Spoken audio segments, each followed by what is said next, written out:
So it is December 2nd, 2021. It's 4 o'clock, and I'm going to call this Lacey City Council meeting to order. Let's get started with the Pledge of Allegiance.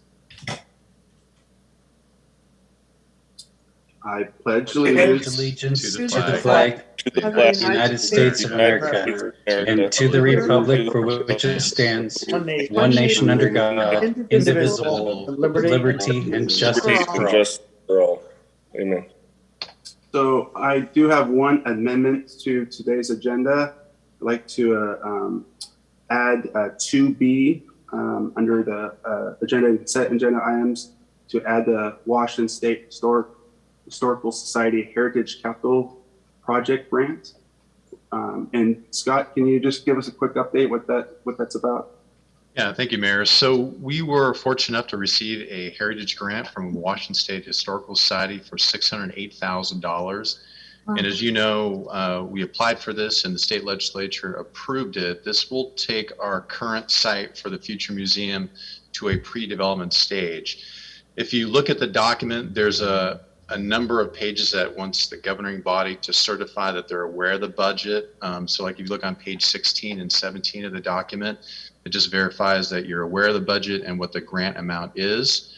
All the money that we are applying toward the match has already been invested, and so there's no new money. So this just confirms that we are matching the state historical grant, the Heritage Capital Grant, with money that we spent on the train depot project, as well as the previous work that we did on the site in order to receive the $608,000. So if you look through the document, there's a number of items that it certifies the governing body reviewed this. And so that's what we're doing with the consent agenda. Any questions? Shouldn't we approve an agenda first? No, with that, can I get a motion? I would move to approve the agenda and consent agenda. I second it. Second. It's been moved and seconded. Is there any further discussion? Seeing none, all in favor of the amended agenda, please say aye. Aye. Aye. Is there anyone? Mayor, I do have one question, if I can. Yeah, go ahead. Scott, when is there a date of when we're going to start that project construction? So now with this being approved, we will be going out to bid, and you'll see a bid come to council at some future date. Okay. Thanks. We had all ayes. Is there any nays?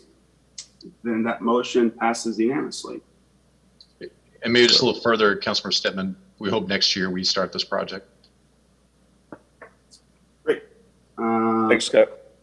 Then next up is public recognitions and presentations. And first up, we're going to have the Governor's Smart Communities Award for the pre-approval ADU program. I know the Deputy Mayor was just there to officially receive this grant or this recognition, and this I know that the city manager has the plaque, but I'm going to turn this over to Steve Anderson here. Can you please unmute yourself and turn on your video?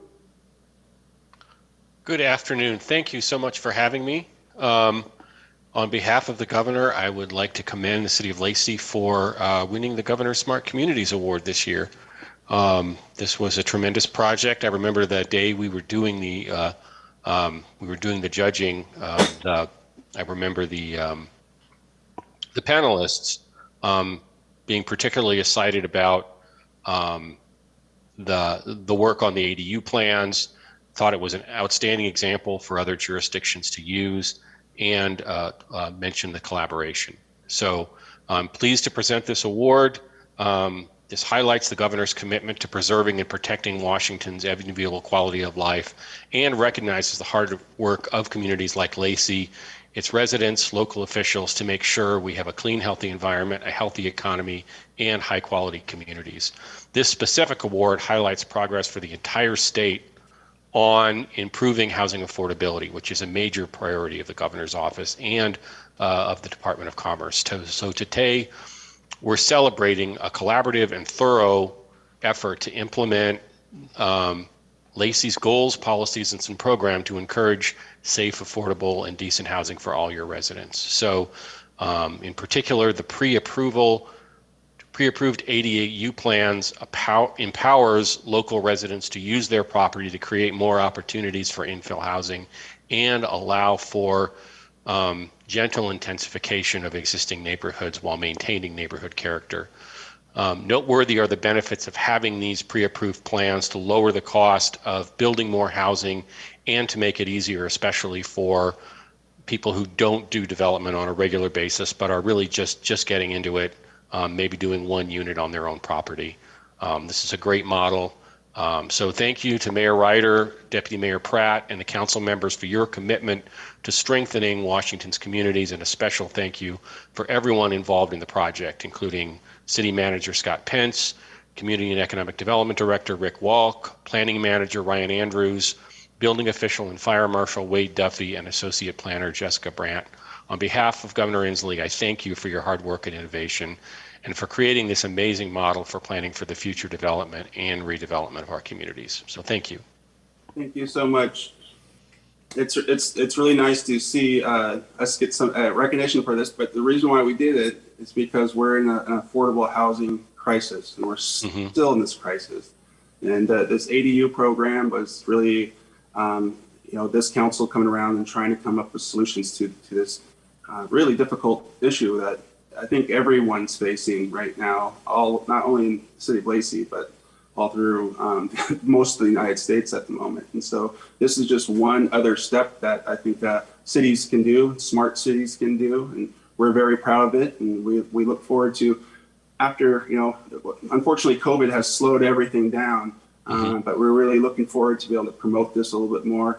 We've known our neighbor jurisdictions have seen what Lacey has done and also are going to be adopting this. So Lacey's been leading on this issue. And so we'll have even a couple more designs that look like we'll get pre-approved. So it's very exciting. So thank you for the recognition. Councilmember Cox? Well, I was just going to mention that, it's being shared with other jurisdictions. So hopefully this grows. Yeah, that was one thing the judges were particularly impressed about with this example, is that it's the kind of example that many jurisdictions can follow. It's got a low barrier to entry. Absolutely. Well, thank you. We appreciate and pass along our thanks to the governor. Thank you. I will do that. So next up under public recognitions and is a public. Oh, City Manager Pence has his hand up. Yeah. Yeah, that's Spence, by the way. No, I just want to use it. I want to thank the Deputy Mayor who received this award from Director Lisa Brown. Very nice honor for the recognition. But I also just want to point out just the staff that worked on this. So obviously Rick Walk, that was mentioned, Ryan Andrews, Wade Duffy, and also Jessica Brandt. But very big effort. And if anyone remembers, prior to the pandemic, we had a huge open house. It was very well attended, and we're very excited about it. I know they're going to do some more promotion around this. So just wanted to recognize staff for the work on that, as well as council's leadership on making this happen. So thank you. Do you have a picture you can share of Lisa Brown and the deputy mayor? We will have that in the future. They're doing, okay. I think, a film, actually, a video. Okay, great. Thank you. And thank you, Deputy Mayor, for accepting that today. Wonderful. So now we'll get to the Public Service Award for Seth Huff. I'm going to turn this over to Jen. Well, good afternoon, Council. And I would like to make sure that Seth is here. I think he's coming in too. So I'm Jen Burbidge, Director of Parks, Culture, and Recreation for the city. On behalf of the Historical Commission, myself, and our museum curator, Erin Quinn Valcho, I would like to sincerely thank Seth Huff for his service and contributions to the Historical Commission. We are really going to miss Seth being on the board, and the commissioners were able to express this to him a few weeks ago at Seth's last meeting. And there he is. Hi, Seth.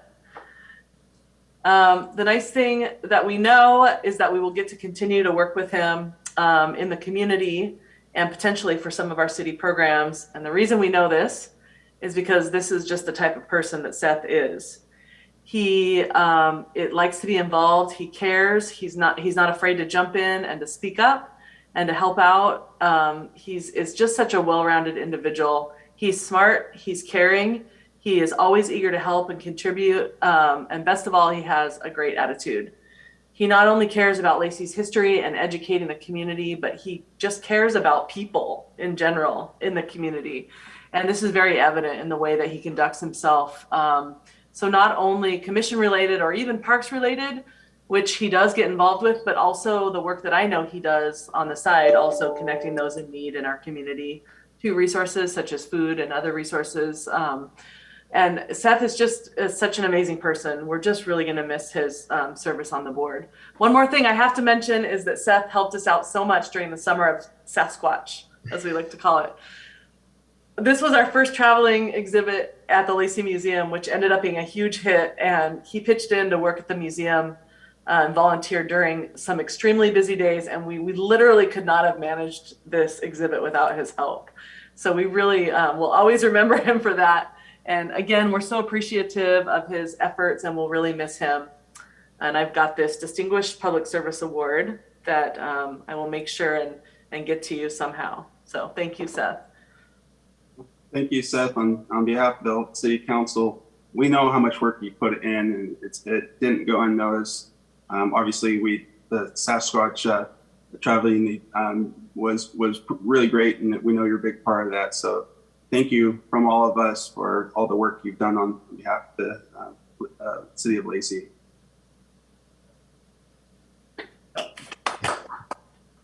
You want to say anything?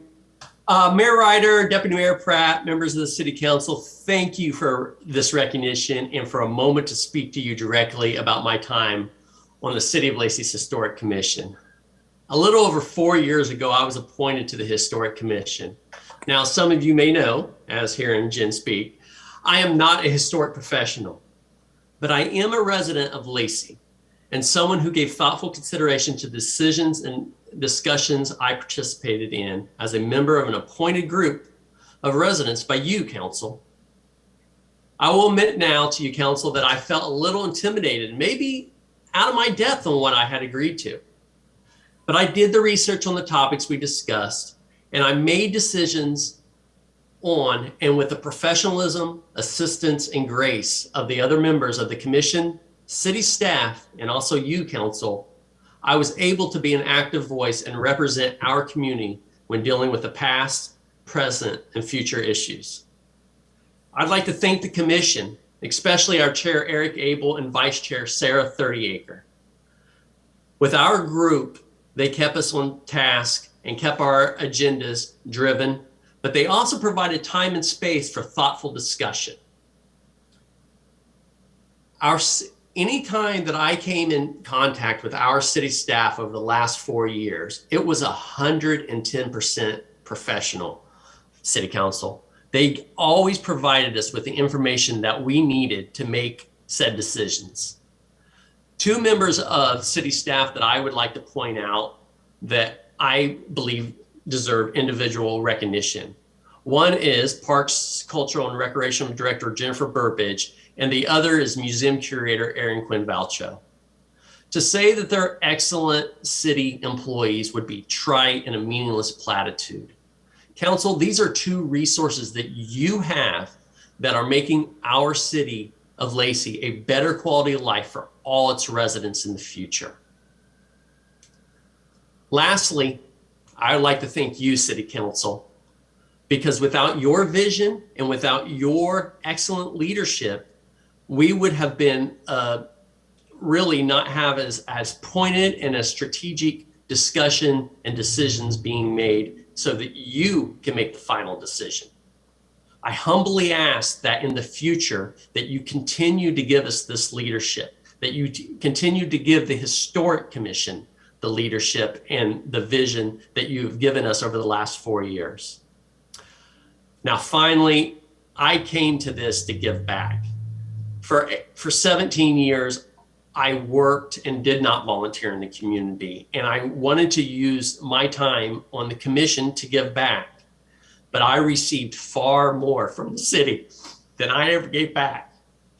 And if you can forgive my debt, I promise you that me and others in my house will continue to give to your city, to give to the City of Lacey, and to continually make it better for not just us, but for all residents of the City of Lacey. Thank you. Thank you. Thank you, Seth. You know how much the Historic Commission has my heart. So, and it's been in really great hands the past 4 years. And so I'm proud of all you guys and what you guys have been able to give back to the city of Lacey. And don't forget us. And I know you'll continue to, hopefully you'll volunteer and be involved in the city. We'll see ya. Thank you. Thank you. Thanks, Jen. Thank you. So next up on our agenda is public comments, and we did not receive any public comments for the agenda, and we don't have anyone sign up as far as I can tell. So we'll go on to our public hearing on the Lake Lois Pacific Avenue annexation. I'll turn it over to Ryan. Good afternoon, Mayor. Good afternoon, Council. Thanks for having me today. So the purpose of my being here this afternoon is so that the Council can conduct a public hearing on the Lake Lois Pacific Avenue annexation. And after the conclusion of the public hearing, the Council is requested to approve a motion to send the annexation to the Thurston County Boundary Review Board. So with that, give me 1 second to be able to share my screen.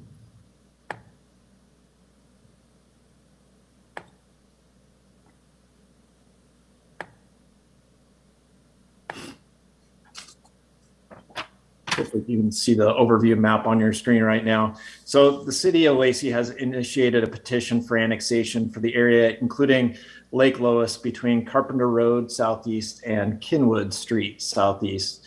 Prior to the approval of the annexation, a public hearing is required to be held by the City Council under state law. Procedurally, the annexation is then required to be sent to the Thurston County Boundary Review Board for review after the hearing has been held. So a little bit about the area. It's located in the Tanglewild Thompson Place planning area within the Lacey urban growth area, and is generally located east of Carpenter Road Southeast and west of Kinwood Street Southeast, north of the Karen Fraser Woodland Trail and south of the Aldea Glen subdivision. The area includes approximately 95 acres and 63 separate tax parcels. The assessed value of these parcels is about $15.3 million. The City of Lacey has initiated the annexation on behalf of those parcels within the annexation area where the city holds power of attorney agreements regarding annexation, and for those parcels for the city owns. The 2020-2021 assessed value of these parcels that the city owns, as well as those that have power of attorney, is about $9.25 million, which is over the 60% required under the petition method for annexation. So worth noting that 11 parcels are owned by the City of Lacey and another 4 parcels are churches. So when I talk about the assessed value, those parcels are all exempt from the payment of property taxes. So this is not an annexation where the city stands to gain a bunch of revenue from. Here's an aerial photograph on your screen here. As you can see, the area proposed to be annexed is a mixture of undeveloped property, critical areas and buffers, and existing low-density residential uses. Lake Lois is right in the middle of the annexation area, which is, Lake Lois is not actually doesn't qualify as a lake. It's not big enough. It's actually a designated wetland that makes up the headwaters of Woodland Creek. Lake Lois and its associated buffers are largely owned by the city and designated as Lake Lois Park and Lake Lois Habitat Preserve. Another wetland known as Goose Pond, you can see Goose Pond kind of on the south side of Pacific Avenue on the south end of the proposed annexation area. It's in the bright green kind of oval there, is on property owned by the city in the southern portion of the annexation area.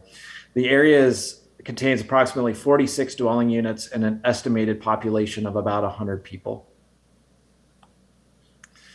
The properties are a mixture of zoning districts. You can see the zoning map here on your screen, including low density residential, 0 to 4 and 3 to 6 units per acre, moderate density residential, which is on the eastern edge of the annexation along Kinwood Street, and open space institutional around Lake Lois, and that's designated for environmentally sensitive properties.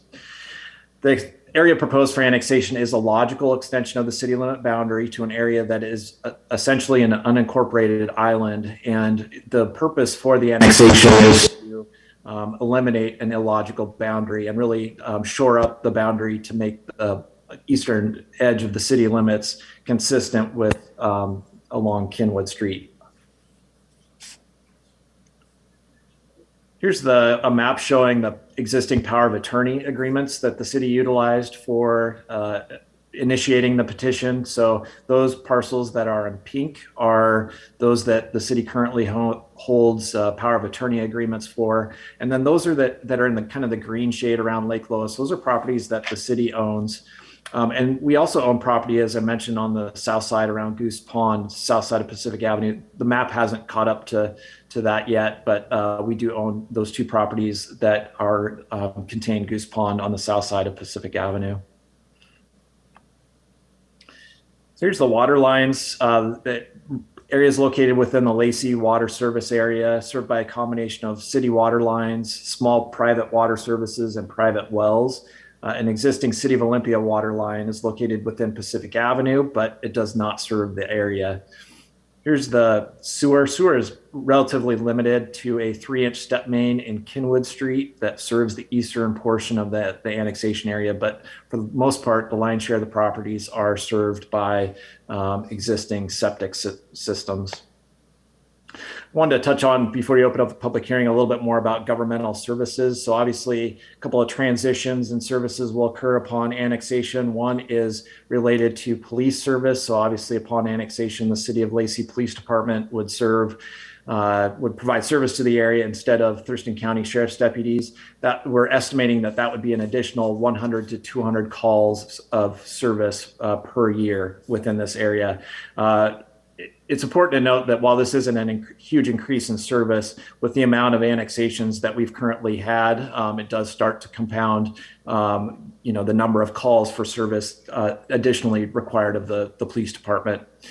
Another change in service is related to our Public Works Department, specifically related to streets. Public streets in the area would transition to ownership and maintenance by the City of Lacey, and including that would also be our street light services and our stormwater infrastructure. There's information in the staff report regarding the condition of the streets.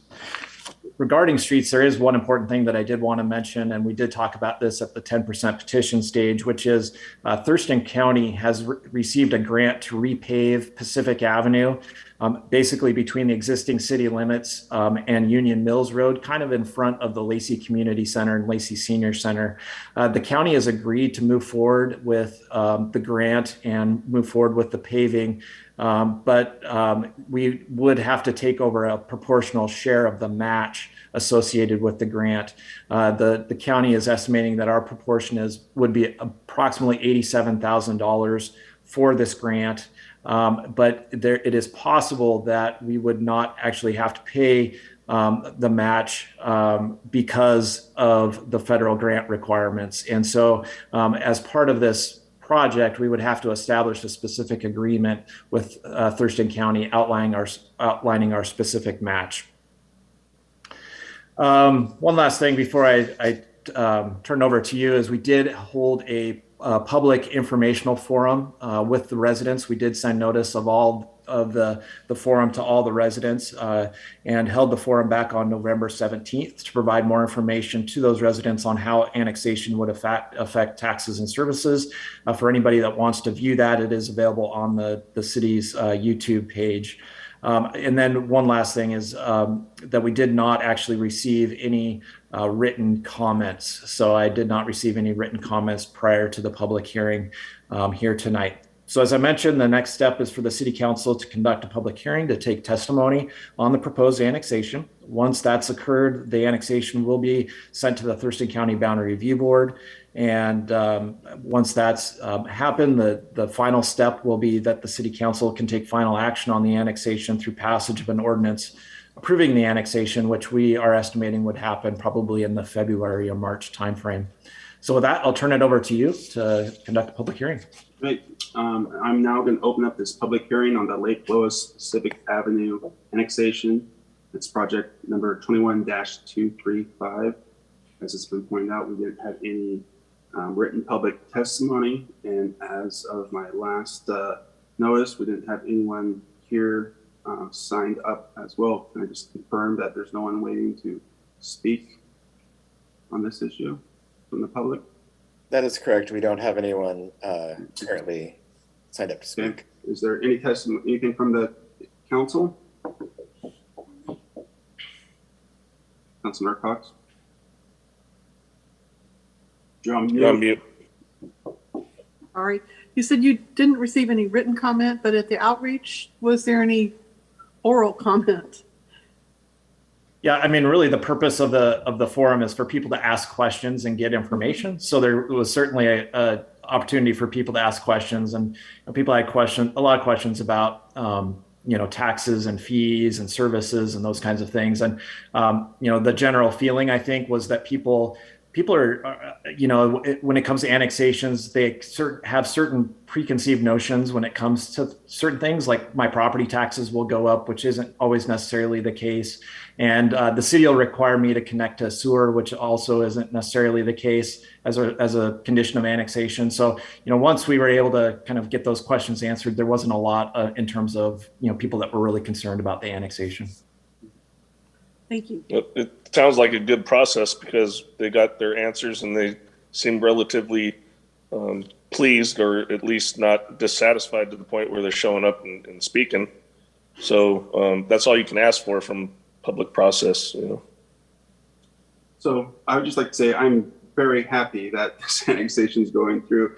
Going back all the way back to when I was on the historic commission, of course, people on the council know where I live. I live in the old historic Lacey neighborhood, and this was my back stomping grounds. And then I spent a lot of time over in the trails right here, and I didn't realize until I was on the historic commission and getting involved with the city of Lacey that wasn't in the city of Lacey, which is, it's always kind of surprising. I'm not sure if you've ever been back there in the Habitat Reserve. It's, I think, one of the most beautiful spots in our city. It is so beautiful back there, around Lake Lois.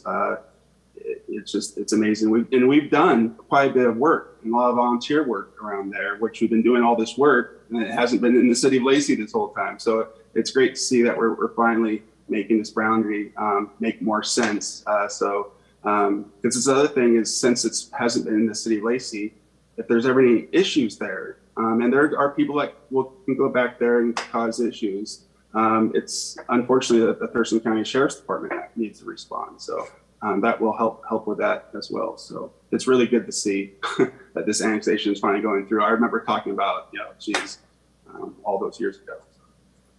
Is there anything else from the council? Mayor, I think most people believe they're in Lacey when they're back there anyway. They all do. I mean, I did forever and ever. Well, because you see some Lacey signs there, and then there's some interpretive signs and everything that's from Lacey, and so you think it has to be Lacey, but all these years it hasn't been. Deputy Mayor? Well, actually, I did water quality samples there for years and years and years, and I thought it was in Lacey, but I'm not exactly sure who the people were that were assigning me to do that, but I thought they were the city, but they must have been the county. Might have been. Yeah. Is there anything else? Then I'm going to close this public hearing on the Lake Lois Pacific Avenue annexation. I would make a motion to. I don't think we need a motion. I think it will immediately go on to. Right. Yeah. We would appreciate a motion. It would affirm that the council is ready to move forward with the annexation. Okay. I would make a motion to move the Lake Lois Pacific Avenue annexation project number 21-235 to the Thurston County Boundary Review Board. I second it. It's been moved in second. Is there any other discussion? Seeing none, all in favor of that motion signify by saying aye. Aye. Aye. Is there anyone opposed? And that motion carries unanimously. Thank you, Ryan. Hey, Andy, I have one other question. Scott Pence might be able to answer. Spence, whatever. So with all the annexations this past year too, I know our official number is what, 52,000 now as a population. With all the annexations, what are we unofficially until the next census? So officially, we are 54,780. That's from OFM. Unofficially, and this does not include this current discussion that Ryan just brought up, we are at 57,334. That's a combination of Capital City, Chambers Estates, and then the surrounding properties around Marvin and Stilicho. Okay. Yeah. And this is a couple hundred, this is like 100 houses, right? So probably a couple hundred residents. 100 residents. I think it's about, I think I said in the 40s as far as the number of houses. Yeah, I remember hearing the 100 number, and I wasn't sure if that was houses or residents. All right, just food for thought. It's it piques interest to me to always see where we are officially and unofficially. So, thanks. It's amazing that it seems like we're just having a conversation. It seems like we're forever and ever we're trying to get to 50,000. And it feels like we just got over to 50,000. Now we're up to 57,000 in a blink of an eye and pushing 60,000. So just shows you all the growth that's happened in Lacey with, 1,000 more units in the pipeline, multifamily units in the pipeline. So we're still have more growth on its way. Okay, let's see. Next agenda item is we're now up to resolutions. It's resolution 111, the extend emergency resolution 1085. Back to Dave Schneider. Thank you, Mr. Mayor. Good evening to the rest of the council members as well. So this topic is the extension of the emergency declaration. So resolution 1085 was adopted in March of 2020 in response to the COVID emergency. What this emergency declaration did was it allowed the city to request state federal assistance as may be necessary, and also if necessary to waive certain bidding requirements. This, the emergency on a national scale and state scale is still ongoing. Our city emergency resolution expires January 1, 2022. So we are requesting that the city council take action to extend that. Our recommendation is to approve resolution 1111, extending the provisions of 1085 until January of 2023, unless sooner terminated by the council. I just remind council that at any time, council could take action to further extend that or to terminate it. The extended period is simply just easier, I think. So anyways, happy to answer any questions. Can I get a motion? Is there a motion first, or do you want to ask your question first? I had a question, but I can wait till after there's a motion. That's fine. I would move to approve resolution 1111, extending emergency resolution. There's a motion from Councilmember Greenstein, a second from Councilmember Stedman to approve resolution 1111, extending the provisions of the resolution 1085. Discussion, Councilmember Greenstein. So, Dave, does this change any of the terms of the current resolution, emergency resolution? No. At all? No. If not, okay. The temporary procedures that council previously considered are contingent on the declaration of emergency. So this is just extending that time period. No terms are changing. It's just simply extending the time period of the emergency. The temporary procedure resolution, if any of the conditions or terms were to be changed, that would be the document council would look to. So I guess what I was getting at is if we wanted to get back into, in-person meetings, would need to be rescinded, or it would be just the procedures? The council's not precluded by nature of the emergency from attending in person. This doesn't affect that. Yeah. This is just, you need to declare emergency before you can do the other stuff. So this is just extending the emergency, although we can rescind this at other times, or we can rescind the other, what we've declared within the emergency at any time as well. Scott? Well, in response to Councilman Greenstein's question too, we do have a planned discussion at our next work session next Thursday to discuss if we are going to go back into open session, what would that time be? That's really the one issue that has not been resolved through this last 20 months. Great, thank you. Any other discussion? Seeing none, all in favor of the motion to approve this resolution signify by saying aye. Aye. Aye. Is there anyone opposed? Then this motion passes unanimously. Thank you. On to the next agenda item, which is ordinance. To ordinance 1608, which would adopt our 2022 budget. Troy. Great, thank you, Mr. Mayor. Good afternoon, Council.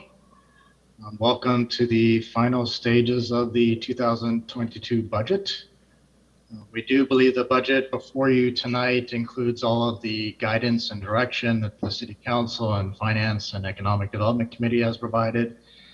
I certainly want to recognize the leadership of the City Manager and the executive team or the City Department Directors. A countless number of hours have gone into this process at the staff level. I certainly want to recognize a few of the key finance folks that contributed to this process, Christy Wolf, Chelsea Arwood, and Jessica Sweet. Certainly without their help, we wouldn't be here today. So your total 2022 budget is $173,650,467. This is a decrease of about $16.5 million. Of the 173 million, about 60 million is allotted to the general fund, and the general fund is the budget that provides, I think, the services that citizens most identify with, things like police services, park and rec services, as well as transportation. The main reason we're seeing the decrease in the budget is completion or substantial completion of one-time capital projects and capital equipment purchases. So certainly no decrease to level of service. As I stated during one of the budget hearings, this is a budget that actually does include a bit of optimism. It assumes that parks and rec programs are returning to pre-pandemic levels.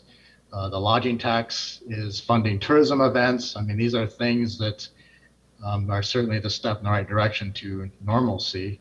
But at the same time, I believe the budget does maintain its conservative approach and its consistency with the City Council adopted fiscal policies. Given the economic uncertainty that we're all facing right now, I do feel fortunate in presenting this budget to you. The proposed budget meets increasing service demands as indicated by some of the annexations that have occurred, but we're a growing city. So the budget does include workforce enhancements that will help us address those service needs. This is a budget that continues to preserve our investment in infrastructure.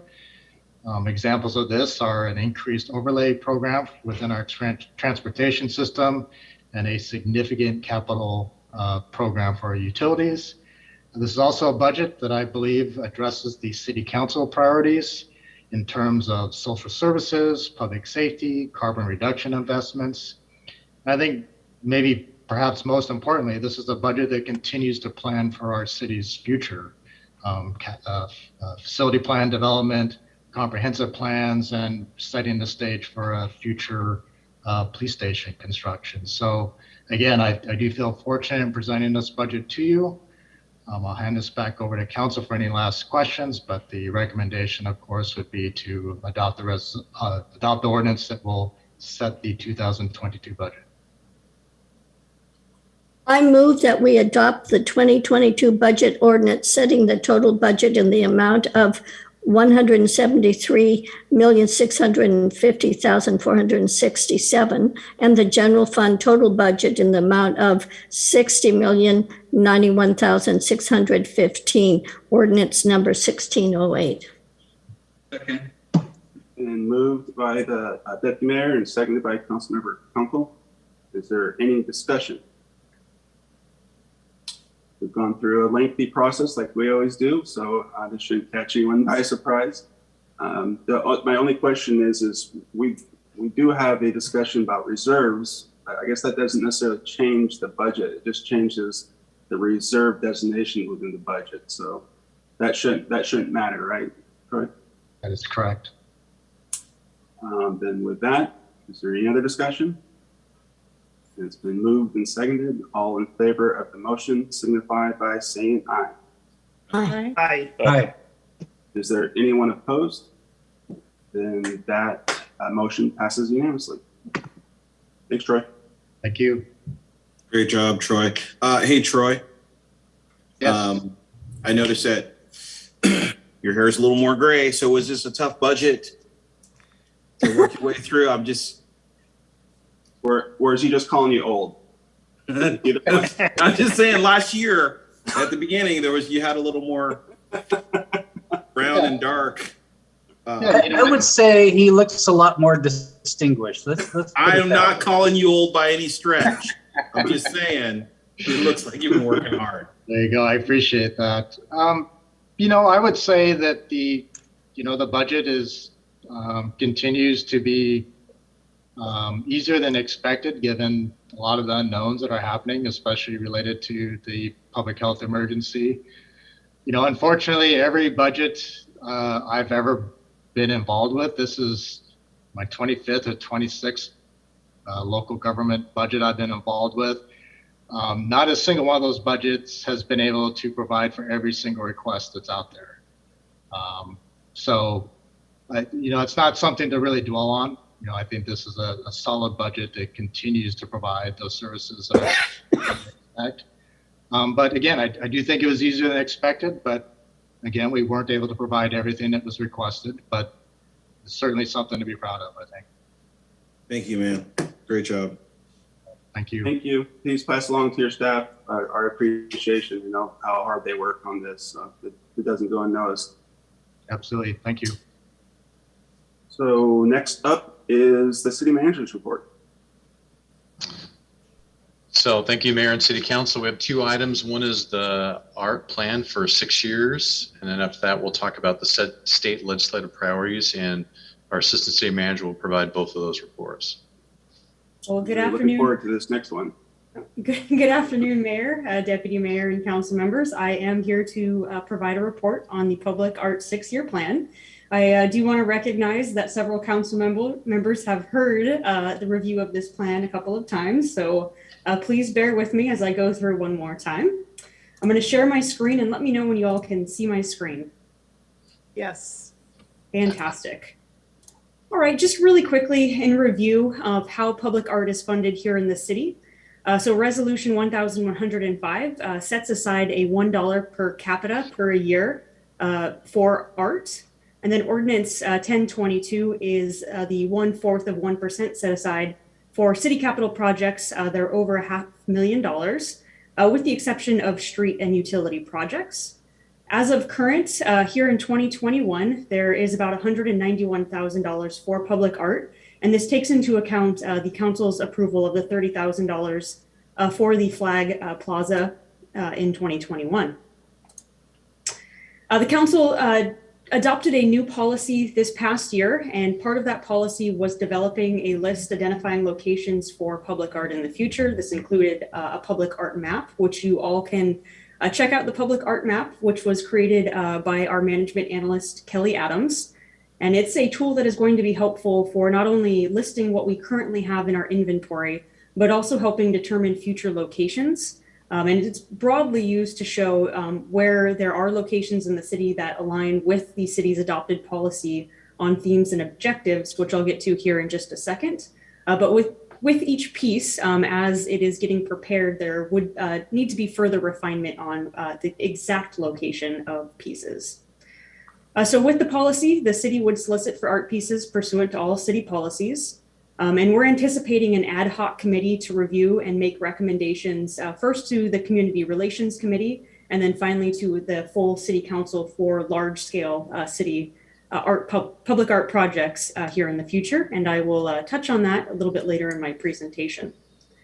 So as part of the new policy, there was some discussion on objectives and a couple of additions. So just quickly, the objectives of public art are to define boundaries and entryways, create a sense of community identity, character, help connect with our history, heritage, values, culture, provide opportunities for interaction with the public and the art pieces, provide a pleasing living, working, and playing environment, enhance economic development, be sustainable in maintenance as well as ongoing operational costs, provide opportunities for civic engagement, and then what I'm calling the Deputy Mayor Edition, provide a sense of fun in the community. So after we created the policy, we got together a group of internal stakeholders at the city to review past art projects and then to consider future art projects. And these were some of the items that were identified by this internal stakeholder group to consider when we're looking at public art. Number one would be commencing cross-departmental collaboration early. The second one was considering capital costs associated with the project. The third one was considering planning cycles. And we'll get an example here of what an example planning cycle could look like. The one thing I just want to iterate is that this varies widely depending on the type of public art project that is being commissioned and completed. Public art also considers additional staffing resources. So it's not just, you go out and you purchase a public art piece. It requires a lot of planning, design work, solicitation, review, acquisition if additional property is necessary, project management, project review, inspections, and then once a art piece is completed, a lot of ongoing maintenance as well as repairs. And then also to consider connectivity with our public art program with existing design standards, and one example of that is the Midtown design standards. So this slide provides an example of a planning cycle. And again, this is just an example. It can vary depending on the type of project that is being solicited for. But the purpose of this is to really show that not all art happens very quickly. If we'd be very fortunate if a Banksy appeared in the public sphere, but a lot of art projects take several years to really develop. And you can see what we're proposing here for our larger projects would be to have an ad hoc art committee help set some of the parameters based on the art policy, work through the solicitation for that type of artwork, and then review any applications that are received, and then go into construction. And you can see throughout the entire cycle that there is always city resources going on to the planning of the public art with administration, planning, review, et cetera. And that continues on even after an art piece is constructed. So you can see here in this example with year 3, this piece has been in design and been in the works since 2 previous years. It's constructed, and there continues to be ongoing work that occurs by the city through maintenance and repairs. So that takes us to the 6-year art plan that is before you tonight. And there are 2 plans. And the reason that there are 2 plans before you is because the first plan considers only art funding sources, which we reviewed earlier in the slide deck. And then the second one considers the anticipation that there could be other resources available to augment and enhance the efforts with public art.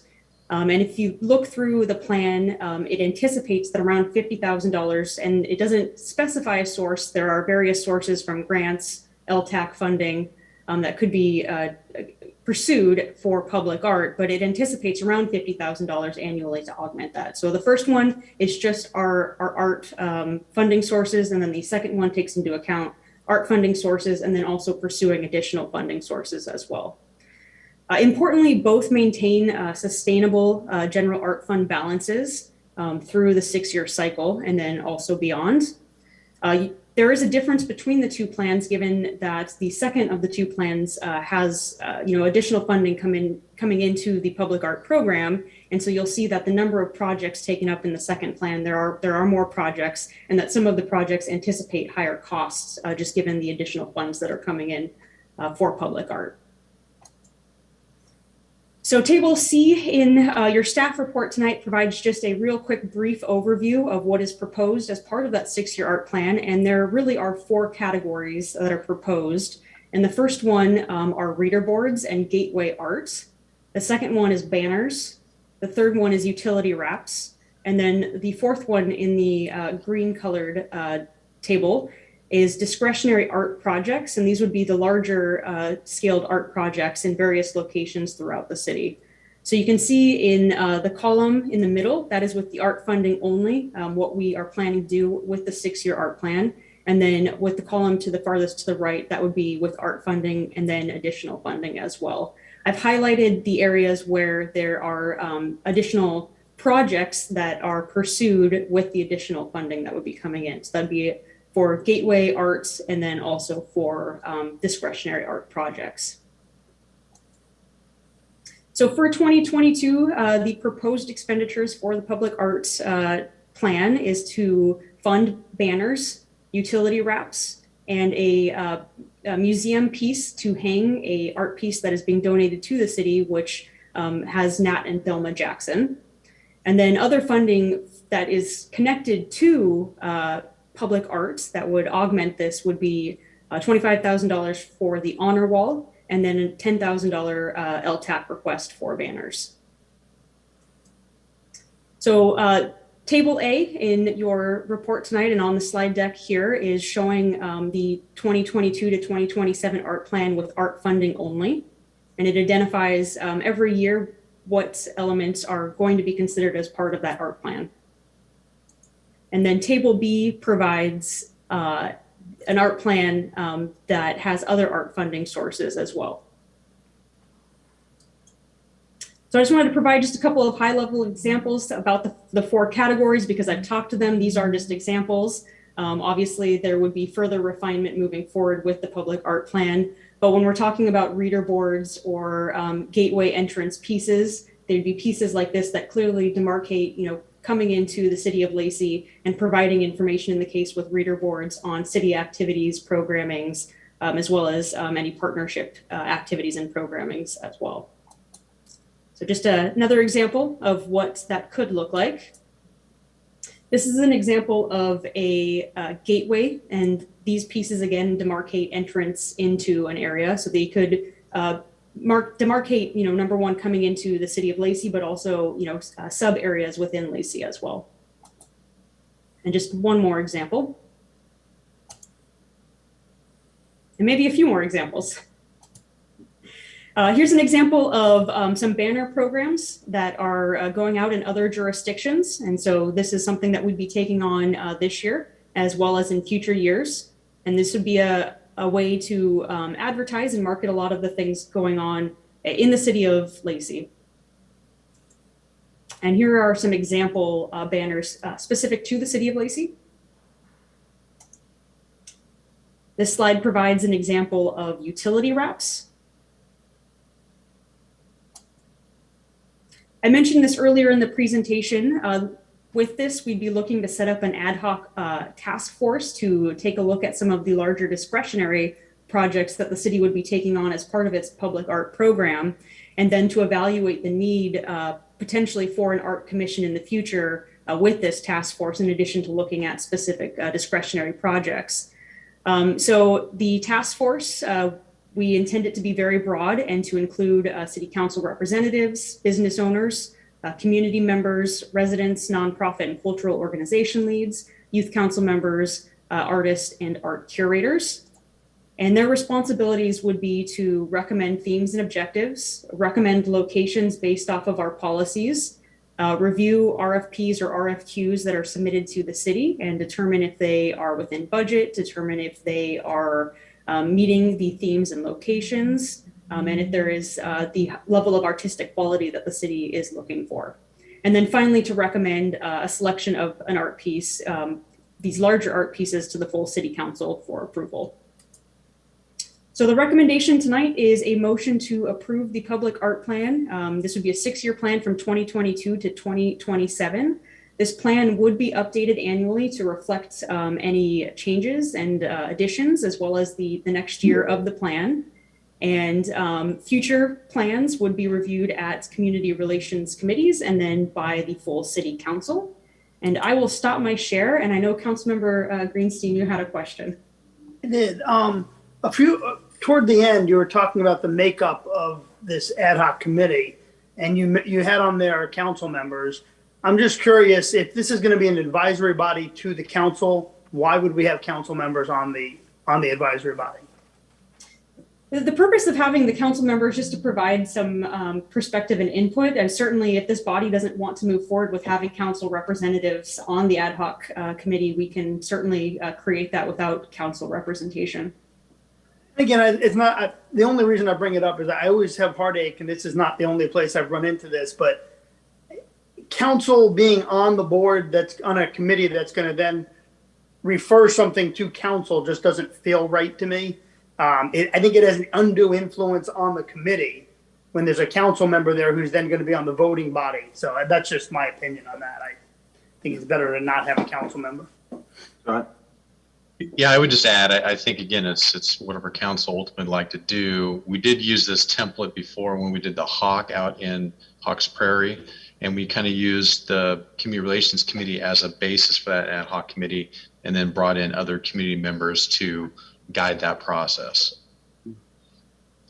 Well, my recommendation, and I'm kind of with Councilmember Greenstein, this is that we do actually start what will be the basis of a arts commission, and I do think that should be just community members, given it being an advisory role to the council on this. So I think that would be my recommendation. It'd be my recommendation that we get started on that as soon as possible, because really nothing can move forward unless we have either this new advisory body or the how we've done it in the past is using the Community Relations Committee plus extras to go forward. But I think it makes sense to get the buy-in from the public from the get-go, which means the ad hoc committee would be made from that list of people, and we should get going. I think it works with on committees like the Youth Council. Nobody has been to more Youth Council meetings, including myself, than Deputy Mayor Pratt. I think it's vital in situations like that where that's easy because they're already advisory body. So I think a member of the Youth Council should probably be on that too. But that's a good makeup. I would make a motion then to approve the public art 6-year plan with an amendment to the ad hoc committee to remove the council member. Second. Second, is there any discussion? Kelly, Shannon, when will you get started on putting the ad hoc committee together? Mayor Ryder, we anticipate putting that together early 2022. We do have a big discretionary project coming up in 2023, which would be the Compassion City. So we'd certainly want to get that group together to start that process, and then also as a sounding board for the banners and the utility wraps moving forward. Okay. Councilmember Cox. And the honor wall is 22, right? Correct. Yep. Councilmember Cox. Just a question for Shannon. Is there a receptacle for somebody who would like to give a donation to the city for public art? I noticed, we have the Jackson's project, but is there a way that we can receive financial donations or donations of art? Was that anticipated? Councilmember Cox, I'd certainly want to check with Troy Wu on the donations as far as monetary donations. The city is receiving a donation in 2022, which was the Nat and Thelma Jackson art piece that I just mentioned. So we can certainly look into creating some more policies on and guidelines on how to do that. But certainly I'd want to check in with Mr. Wu about monetary contributions. Councilmember Miller. Shannon, in your line item, you had a line item for $15,000 for a utility wrap. What is a utility wrap? So a utility wrap is a vinyl covering that surrounds the metal exteriors that our utilities are housed in. And I can pull up the slide deck one more time just to give you some examples, council member. So hold on just a second. You see these in other communities quite often. So Councilmember Miller, we have several of these utility boxes just here outside of City Hall on College Street. So those could be some examples of utility boxes. Right now they are just silver. but they are wrapped in a vinyl plastic, and they provide arts. And as you can tell from the pictures here, the art can be very diverse. So certainly, we can look into, having themes based on locations throughout the city, as well as, getting public participation in the future for utility wrap boxes. Thank you. Are there any other questions or discussion? Deputy Mayor? Only that I keep wanting to add all my ideas to it, so. But so I'm trying not to. Well, I'm really excited, like I said from the get. Oh, Councilmember Greenstein. Just a real quick question. The 15,000 for the utility box wraps, about how many boxes will that cover? Do we know? So I believe what we have seen is it's about $3,000, $4,000 per utility wrap. So we're talking a handful of wraps at first. Okay. Thank you. So I know that the Deputy Mayor's been talking about this, and I was too. It's, we're really big supporters of public art, and really think that this is really important for the city of Lacey, helping to create more of an identity, not only with the city of Lacey, but within our different sub areas of Lacey. It's really important to make sure that the Depot District looks like the Depot District, that the Lacey Midtown looks like Macy did Midtown, so on and so forth. And the way you can do that is through public art. So I'm really looking forward to this ad hoc committee up and going and making some recommendations to the council.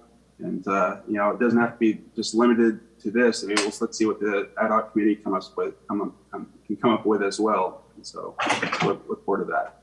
Is there any other discussion? Then it's been moved and seconded to adopt this public art 6-year plan. All in favor of that motion signify by saying aye. Aye. Aye. Is there anyone opposed? Then that motion carries unanimously.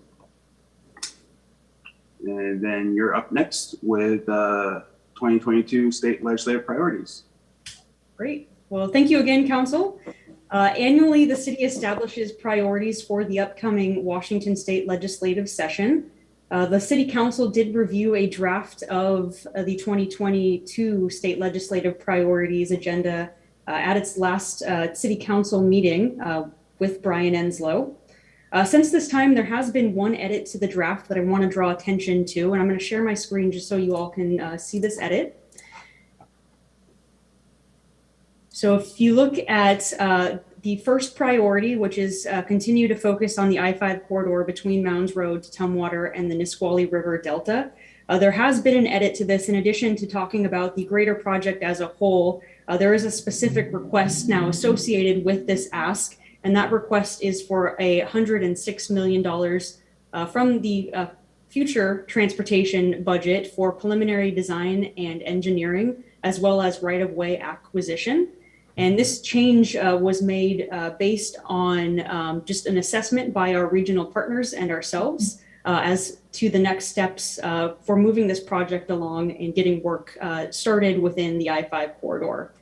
The remainder of the requests in the priorities remain unchanged from the council's last review. So the items that are in there, in addition to the one we just reviewed, are work collaboratively to create affordable housing solutions that work for all, public safety concerns, returning of less lethal options, use of force, and commission clarifications. 4, requesting state leadership in providing strategies and tools to address the growing unsheltered population in Washington cities. And then 5, 2 capital budget requests, 1 for public electric vehicle infrastructure, and the second one for partnering for an Oxford housing program pilot with a nonprofit partner here in the city of Lacey. So with that, I would be happy to answer any questions that the council may have. The recommendation is to make a motion to adopt the 2022 state legislative priorities agenda. I move to adopt the 2022 state legislative priorities agenda. Second. Then moved by the Deputy Mayor and seconded by Councilmember Cox. Discussion. Councilmember Stedman. Thank you, Mayor. I can't express how important it is to get that next leg of I-5 and the Nisqually Reach completed. It goes from public safety all the way to national security, in my opinion. We could experience empty shelves at any given moment once I-5 is shut down for any extensive period of time. And, this is going to take years and years to happen. So the quicker our other local jurisdictions in the region can jump on board with this, the quicker things improve when it comes to real emergencies in I-5. I agree. It's nice that that's not only a priority for us, but it's a priority for the South Sound Military Communities Partnership and several others. So we're all working towards this, and hopefully with a new transportation package, and given the state of Washington's looking at a possible transportation package, that we can make some serious progress on this. Councilor Miller? Yeah, so in this, I didn't know if it's in this infrastructure, we were possibly going to see some infrastructure that would allow for light rail with this package, or is that not something that's going to be possible at this time? I know that it looks like we're looking into going into the engineering phase of it, and I don't know if that's something that, are we looking that far ahead? So, Councilor Miller, that's a very long discussion that's been studied here in Thurston County, and there's doesn't look like there's really any viable options for, at the moment, to be able to connect Thurston County to DuPont, which is what needs to happen to extend that, because we're in two different taxing districts, right? Everything's doing light rail up north is in a different taxing district than we are down here south. And so the only way we could do that is we add onto theirs, and which means we'd be taking on all their debt. And Thurston County is just not in a position to do that. So, but there's other ways for us to be able to get to DuPont in a hopefully more rapid fashion, and some of those alternatives are being looked at. Thank you. Any other questions? Then it's been moved and seconded to approve this the 2022 state legislative priorities. All in favor of that motion signify by saying aye. Aye. Aye. Is there anyone opposed? Aye. Then that motion unanimously carries. Thanks. Now we're on Mr. to Mayor. Boards Commission. Yep, go ahead. If I could just for a second, now that you have an approved agenda for the 2022 state legislative priorities, we are going to be meeting with our state legislators on Monday, this upcoming Monday, December 6th at 1:30 p.m. And so I'd just like to take a second to briefly discuss that event. So I guess my first question for the council for the event is how many council members will be able to attend the meeting with our state legislators? Say the date one more time, please. That's So Monday. it's 1:30 on Monday of the 6th. With the deputy mayor, Councilmember Cox. I'm traveling, but I'm going to I know. attempt to be there, but I don't want to commit as a definite. I'm in that exact same situation. Yeah, we know a couple of you are traveling. So at least 3 of us will be there for sure. Possibly 4. I'll be there. So And it's virtual, right? correct. Not It meeting- will be virtual. It will not be in person. Okay. So with the 4 members in attendance, my recommendation for that evening would be to do a quick welcome, Mayor Ryder, and then to break into conversation on the 2022 priorities. And my question for the council, given that this is the council priorities, if there would be some volunteers amongst the council to, provide a background and information on each one of the requests, one of the 5 requests listed. Yeah, you know what? I think we can figure that out. Let's have the council come on to that meeting, maybe 15-20 minutes early, and then we'll figure out how we're gonna figure the meeting out. So we'll have a better idea who's gonna be there for sure, and how we can divvy that up. So if we can change that calendar invite, so we're there, at 1:10, I guess that would be. So we have like 20 minutes to figure that out. I would appreciate it if you do that, Shannon.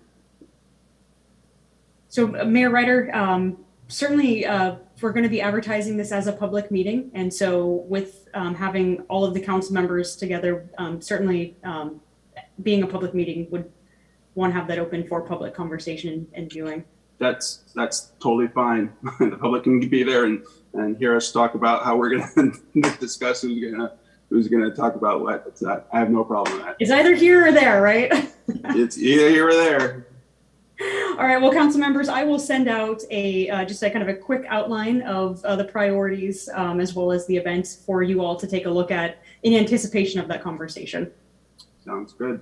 Thank you. Excellent. Thank you. Yep. So next up is boards, commissions, and committee reports. I'm up first, and I do not have a committee report. So Deputy Mayor.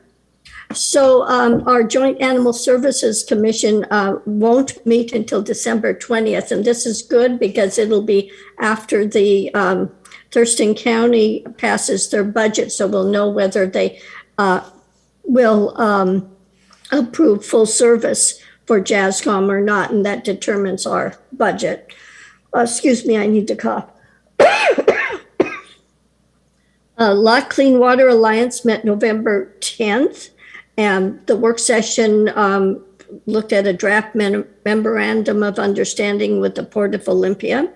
We had an update on the mid-biennium budget, and then we will talk about cost of service analysis at our next meeting. The business meeting, after a hearing without anyone signing up to testify, the board approved the disposal of surplus equipment as listed in the as listed at the meeting, and it will be disposed in any legal manner that is beneficial to lot. We also authorized the executive director to enter into a contract with, and I'm hopefully pronouncing this correct, Kaika Group Inc. of Lacey, Washington, in the amount not to exceed $370,000 for security services. Our previous contract didn't really cover the security necessary for a lot, and this group sounded like it was a lot more capable of handling our needs. We approved Resolution 21-003 regarding Executive Director succession planning. And because there will be a new board in January, Mayor Pete Komet of Tumwater and I will be leaving. This board made a resolution to only recommend the Deputy Executive Director to be approved for Executive Director when the current Executive Director retires November 30th next year. Since we didn't want to impose on the future board whereby they may want to go out for more applications, but we are recommending the Deputy Executive Director be looked at as Executive Director. The board received updates on study activities at the board meeting. These include Task 3 risk assessment for human health and ecological health, recent meetings of the peer review panel and science task force, and the next steps towards study completion on the reclaimed water study that's been going on for, gosh, I want to say 6, 7 years, 8 years. But we're now at Task 3 risk assessments. And then the board was updated on lots master long-term planning. The Olympic Region Clean Air Agency met November 10th as well, but in the morning. And air quality for October was good in Lacey and in all the other 5 counties. Lacey recorded 31 good days with the maximum reaching only 11.3 microns per cubic meter. So that was really good.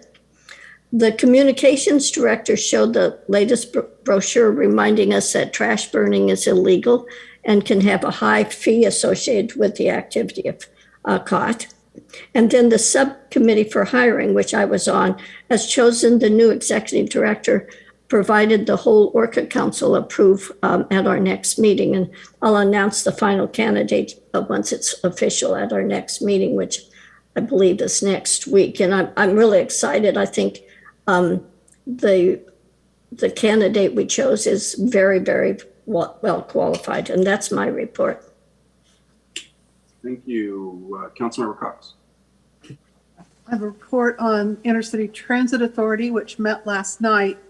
And the highlight of the meeting was hearing from the 15 community organizations that are receiving used vans, which had reached, these were vans used for the van pool program, but they had reached the end of their useful service life. City of Lacey's Veteran Services Hub was a recipient of one of the vans, and Shannon Kelly Fong represented us quite ably last night, and she described how this van is going to be used in terms of transporting veterans up to the VA facility at American Lake, and how they've even taken veterans to little activities such as a fishing trip at a pond in Lewis County and things like that. And all 15 organizations that received these sent representatives there. And when you saw the collective picture of the good that these vans are doing and that these groups are doing in the community, it's just all but overwhelming. The other recipients are Carolyn, real quick, can I? So at the Veterans Hub, they expanded their van service to Fridays, and they would like to do it on Mondays, but they don't have enough volunteer work. So I just felt it was a good chance to plug that, and if there's any volunteers out in the community that could pick up that Monday drive, then it would help a lot of veterans. Great. Well, they'll have a van to do it with. So the other recipients. Thank you, IT, for that. The other recipients are Innovations Human Trafficking Collaboration, the Thurston County Food Bank, Interfaith Works, Safe Place, the Homeless Response Team and Scattered Site Program for City of Olympia, Coastal Community Action Program, OLI MAP, which is stands for Mutual Aid Partnership, Pier Washington, PIPE, Senior Services for South Sound Transportation, the Bridge Music Project, the River Walkers Together, and the Thurston County Police Academy Athletic Association Elite Boxing Academy. So there's some diversity, but heavy emphasis on social service agencies getting them, and you can see a lot of that deals with homelessness. One last thing that I thought was interesting is that staff has made the decision to open up an office in the Transit Center in downtown Olympia for the Olympia Crisis Response Unit. And that right at downtown, it gives them a place to be so that they can respond quickly to incidents that happen there. So I thought that was worth noting, that that resource is there. And that is my report. Thank you. Council Member Greenstein. I have a report on Medic 1 EMS from our November 17th meeting. Just a couple of things. The Ops Committee, which is made up primarily of fire and police chiefs, is working on a plan, trying to figure out how to better handle the long-term care facilities. We are getting just an abundance of calls from the long-term care facilities, and it's really burdening the system pretty dramatically. In addition to that, just call volume in general is up. As an example, in 2020, there were about 3,100 calls for EMS Medic 1. In 2021, we're estimated to finish the year at about 37,000 calls. So 6,000 additional calls in a matter of 1 year. So a pretty dramatic increase, and it is definitely burdening the system. So also wanted to let you know that Kurt Harden, the executive director for Medic One, is going to be taking over on an interim basis as our county health director for Shelley Slaughter. As some of you may already know, but she'll be leaving that position, and Kurt will be filling in on a temporary basis only, and then we'll come back to Medic One. And then last, I just wanted to mention that I've been asked to join the Western Region EMS Council, which is a council of, I believe it's 9 counties, EMS boards for the 9 counties and representatives from each. And I've been asked to join that committee as representative for Thurston County, and I've accepted that position. So I'll be joining that board as well. And that is my report. Councilmember Stedman. Oh, Councilmember Miller, sorry. I do not have a report this week. Well, see, I knew you were going to say that, so that's why I'm going to Councilmember Stedman. Well, that's what I'm going to say too, but the Community Action Council meets next Wednesday. So I'll report then. Councilmember Kunkel. I have no report as well. Look at that. Then we're about to adjourn to a work session. Scott, are we staying on this same call? Same call? Can we take a 5-minute break so we can, 5 minutes sounds good. So it is, 5:21.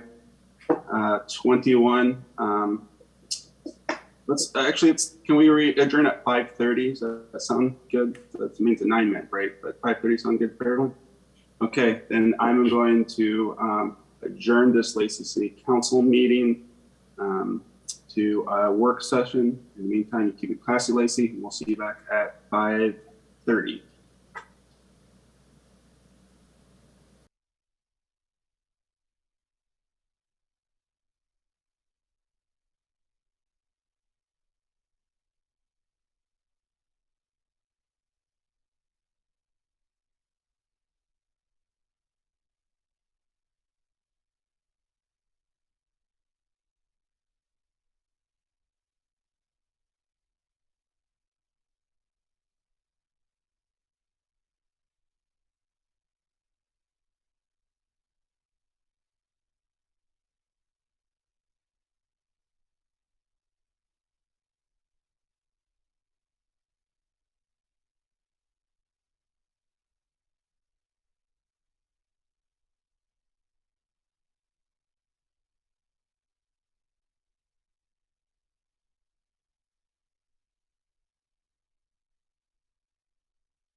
It is 5:30, and so I'm going to open up this work session. We have a couple items on our work session. The first is to discuss our reserve designations.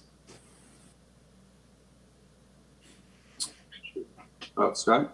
Do you want to amend the work session agenda to include the rezone request? Yeah, you're just going to inform the council on the request, right? So we can just add that to the work session that you're going to be informing the council on a letter that we received. That's fine. Okay. But first, let's talk about our reserve designation. Okay, thank you, Mr. Mayor. Do you need an agenda approval though? I think this is a part of our original agenda, right? Then we already approved the agenda. This would be a new item to discuss the second item. Correct. Okay. I would move to approve the agenda for the amended agenda for the work session. A second. Second. Yeah, it's been moved and second to approve this amended agenda. Is there any discussion? Seeing none, all in favor of that motion signify by saying aye. Aye. Aye. Aye. Or anyone opposed? And that motion carries unanimously. Yeah. Okay, try it. All right, thank you again. Appreciate the time this evening to talk about our reserves and specifically our designations that you, the council, would like to see. I'll provide just a little bit of background to set some, just so you have some background as to why and what we're doing. So this is really in reaction to a Governmental Accounting Standards Board statement 54. This actually came about back in 2009. And what this really does is it defines how the city can designate its reserves. And there's very specific guidance on that. And there's 5 different designations. The first is non-spendable. These are fund balances that are not in spendable form. So think about long-term receivables, inventory, that type of thing. So it's not in a cash form. The next is restricted. These are fund balances that are constrained by an external party. So think about contract obligations, maybe state legislation, that type of thing. The 2 that we're going to talk about tonight are the next 2. One is committed, and committed fund balances are reserves that are constrained by the highest level of decision making within our government, and that in our case would be you, the city council. The next is assigned fund balance. They're like committed reserves, but they don't have the official action taken by city council. And historically, this council has delegated that authority to the city manager and finance director. Then the final is assigned fund balances. Basically everything else. These are fund balances that don't have any restrictions on them whatsoever. In terms of committed balances, which will focus our discussion tonight, just maybe a few comments on that. One, it is a restriction. It is imposed by the city council. And you do that by ordinance, and we hope that the council will consider an official ordinance at your next meeting, which will be December 16th. One of the main reasons we do this is so staff knows how to report fund balances on the city's annual financial statements. And we must report the balances based on the last action taken by the city council, which was actually this time last year. So we would like you to renew those commitments so we know what to report and have an updated sense of those fund balances, as well as it really just it's a good time to talk about the city's priorities and vision for the city in terms of balances. And then the final comment, maybe going back to the mayor's question from the budget adoption in terms of how it relates to the budget, it really is a separate action. I think a common question is, well, isn't the budget good enough to provide staff guidance in terms of priority and designations of fund balance? And the reason it's not is the budget is really an authorization for a single year, whereas an ordinance is in place until either the fund balances are spent as council has it designated, or the council takes a different action and redesignates those funds. So again, the budget is more of a temporary designation. I did mention that in the past, the city council has delegated the assigned balance authority to the city manager and finance director, and we would recommend you do the same within your next ordinance. And so again, we hope this discussion will help inform staff as to what to put in that ordinance that you will consider here in a couple of weeks. I'll go ahead and share a screen to show you the balances and really provide the basis for our discussion. Okay, hopefully you could see my Excel worksheet on screen. We've used this same worksheet in the past. Give you a little bit of orientation as to what you're looking at. These are the reserve balances for the city's governmental activities. So that would include everything except for things like utilities, debt service, internal service funds. I'm only displaying the last 3 years of fund balances, and we're really going to focus on 2021.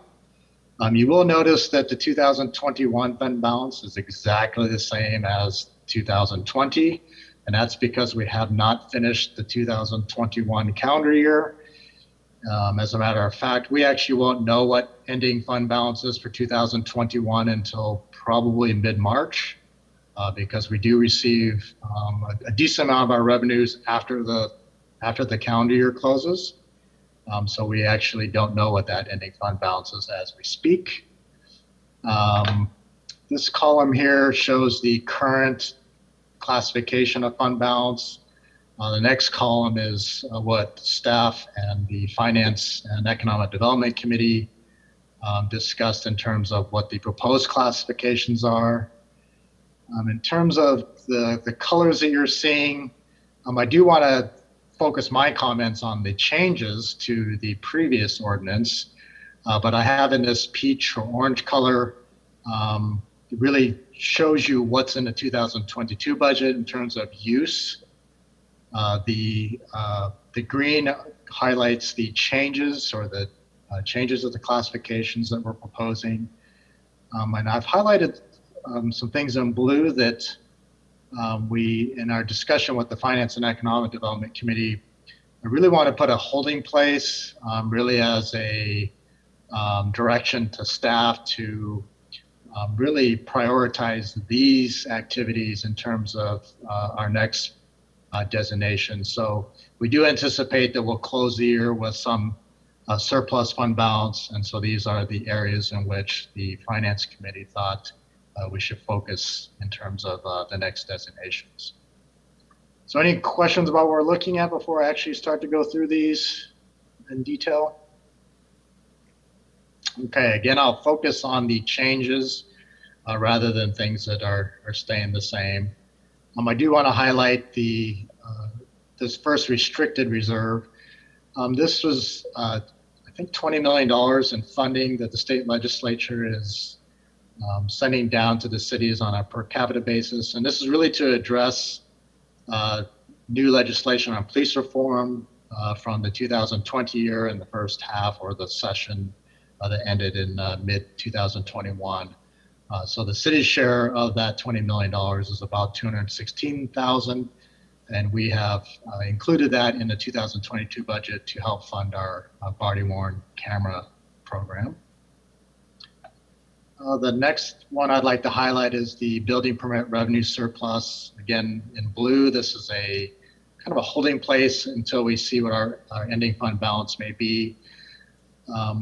There's a statute really guides how we could spend building permit revenues. We really have to expend those on the costs necessary to provide those services. Staff plans to analyze that in detail to exactly see what the surplus is. We haven't done that kind of deep dive in about a 5, 6, 7 year period. So we want to take a look at that and see if there's any surplus in which we need to restrict revenues. Under a category, kind of a broad category for economic development reserves, really just want to highlight the council strategic investment program. If the council approves the ordinance, we'll have a total of $2.8 million in committed reserves for that. We've always targeted about $2.5 million for this program in reserves. And we do have $300,000 in the adopted 2022 budget. So once we expend those dollars, we'll still remain that, continue to have that $2.5 million. Within the social services area, we have a couple of assigned reserves we'd like the council to commit. The first is the mobile outreach team in the police department. We did identify 3 years worth of funding for that program. So that started off with $600,000. We're using about $177,000 of that in 2021. We're going to use about that same amount in 2022. So we do want the council to commit that reserve. Another is a little bit undefined at this point, but we have $700,000 for a mental health and drug addiction services partnership. Again, that's an assigned reserve at this point, and we would like council to commit that reserve for future use. The next change is the Oxford House model. You, of course, just discussed this with your legislative priorities during your council meeting. We have $650,000 for this model. We would like the council to commit that. The Finance and Economic Development Committee, again, identified future affordable housing as a priority. So if there are surplus reserves at the end of 2021, we want to identify that as a first priority for future reserves. We do have a lot of changes within our public safety reserves. You know, the new police station is a key priority for the council and the community. We do have $3 million in the 2021 budget for land acquisition. We don't think that's going to be completed this year, so that will be a carryover, but it is already in the budget, so it doesn't need to be committed. So we're only asking the council to commit $1.1 million. Succession planning, we've talked about this for at least 3 years now. So we identified the fact that quite a few of our police officers are reaching retirement age. And as you know, there's about a year-long lead time for a new officer to make it through the academy before they actually are ready to start serving the community. So we wanted to make sure that we can maintain our public safety staffing. So there are 3 positions currently in the budget that are, we're using those to address that gap in terms of lead time between a retirement and having a new officer go through the academy. So we're using about $400,000 per year for those 3 positions. The next change is under jail services. Really, we'd like the council not to commit these funds for the calendar year 2021. We were back in 2018 and 19, we were not sure if we were going to continue the current relationship with jail services and wanted to be prepared to have to make a change, but we did not have to. So fortunately, we are maintaining that relationship, so we don't actually need this reserve going forward. This is the security cameras. It's been an initiative of the city to provide security cameras at various facilities within the city, including parks. We are going to spend about $153,000 of that in 2022. I mentioned the body worn camera program. We do have an assigned reserve currently that we'd like council to commit so we can move forward with that program in 2022. Police staffing, another assigned reserve we'd like council to commit. This is really for our community resource officer positions we're adding in 2022. This is a relatively new item. Actually, I was just informed of this a couple weeks ago. The the partnership with Thurston County, cities of Lacey, Olympia, and Tumwater formed a group to provide records management services for the area. We're actually getting ready to replace that system, so that is a $475,000 reserve that we expect will be spent in 2023. Moving on to Parks and Recreation reserves, really the change. Troy? Yes. I noticed the 1.2 million is the exact number of the 3 additional line items. Was that coincidence?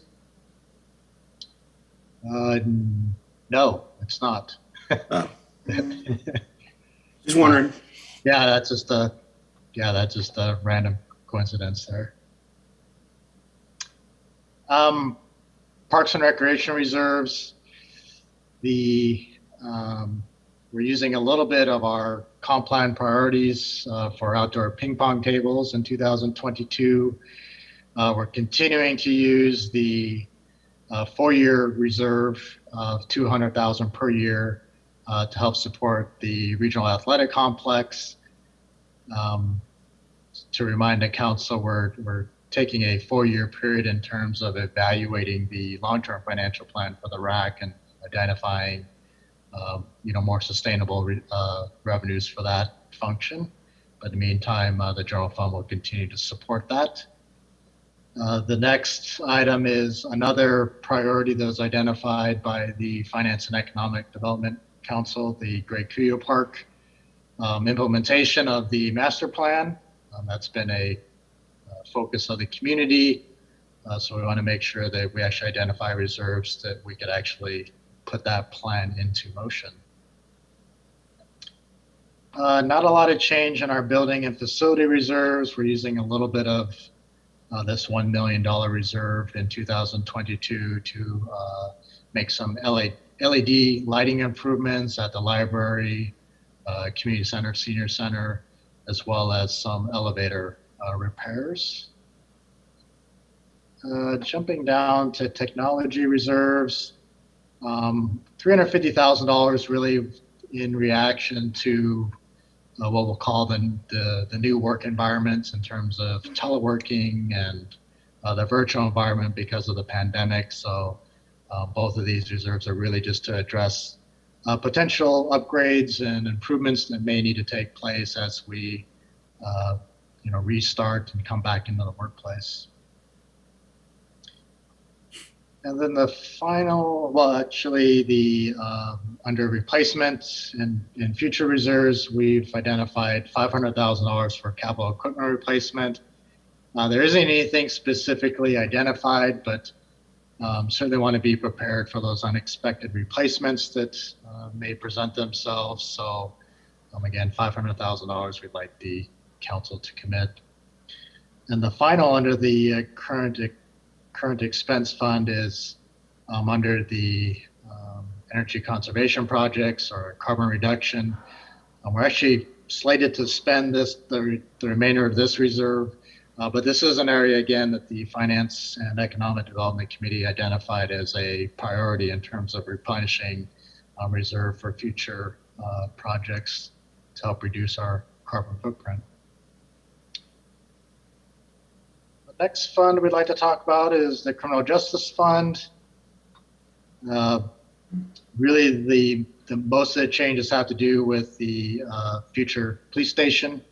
So we have some committed reserves that we're going to be using in 2022. I do want to point out that we have some increased costs in police labor, so we have an assigned reserve that we would like the council to commit to future labor. Jumping down to community buildings. So this is a reserve for senior center, library, the Jacob Smith House, community center. No changes other than I'm using a little bit of the building repair reserve. As I mentioned before, LED lighting improvements we'd like to make. There's some Jacob Smith House repairs, roofing, gutters, that type of thing in the 2022 budget.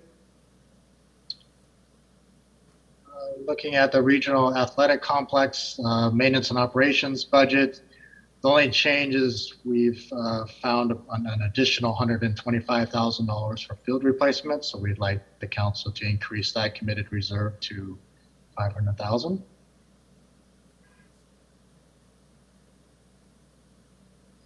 The street fund, the only change is $1 million for facility improvements.